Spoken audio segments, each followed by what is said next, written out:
Pour une fois, on met en place quelque chose qui va nous permettre de respecter cette trajectoire. Oui. Donc enfin, on peut s'en satisfaire. On peut considérer que c'est l'alpha et l'oméga de toute politique de respecter ces accords de 2015. Une fois qu'il n'y aura plus une usine en France, etc., on sera très content de respecter ces accords de 2015. Donc Emmanuel Le Chypre, vous êtes contre les accords de Paris? Non, je ne suis pas contre les accords de Paris. Je suis contre cette idée qu'il suffit de décréter quelque chose pour que ça se produise. Exact. Vous avez l'air très satisfaite qu'il ait pris des engagements. On voit bien que tous les engagements qui sont pris les uns après les autres ne sont pas tenable.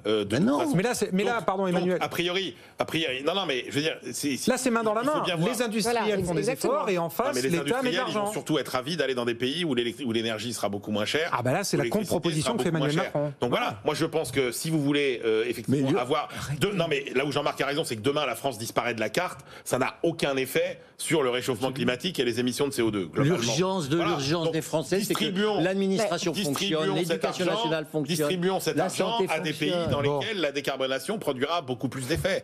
Mais franchement, moi j'avoue... Messieurs, Jérémy Guez va s'évanouir. On va lui laisser la parole. Allez, Jérémy. Non, je vous trouve sacrément pessimiste. Parce pas du tout. Merci Jérémy. L'enjeu ici, ça serait peut-être pas forcément uniquement de décarboner, ça serait aussi de transformer l'Europe en puissance géopolitique et faire la démonstration que la décarbonation est possible. Aujourd'hui, Isabelle Schnabel nous a rappelé, donc de la BCE, nous a rappelé en septembre dernier que tout ça, c'est devenu extrêmement concret, ce dont on parle, y compris sur les frontières de la France, avec des niveaux du Rhin qui ont atteint des niveaux historiquement bas. Citoyens, on peut s'en alarmer. Amis du secteur privé, on peut aussi s'en alarmer parce que ça a créé un certain nombre de ruptures dans les chaînes de production. Donc finalement, l'enjeu ici, c'est certes peut-être un enjeu de communication, mais c'est peut-être aussi de se dire que ce risque qui devient de plus en plus concret, de plus en plus manifeste et qui pèse sur les entreprises au jour le jour, eh ben ça risque aussi de peser sur la capacité de l'économie européenne de fonctionner correctement.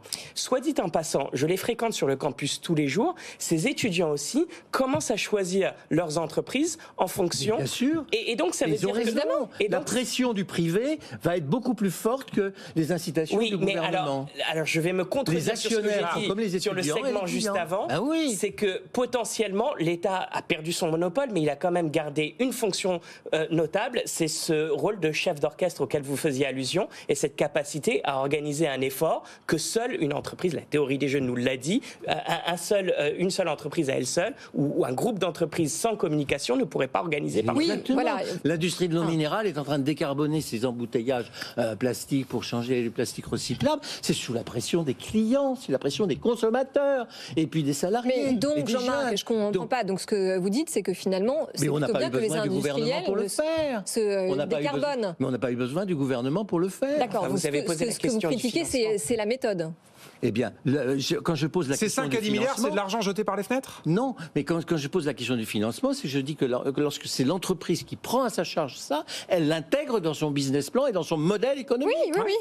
Aujourd'hui, je ne sais pas... Et surtout, elle va à la vitesse qui est compatible avec son évolution. Qui ne met pas en péril sa force et sa puissance.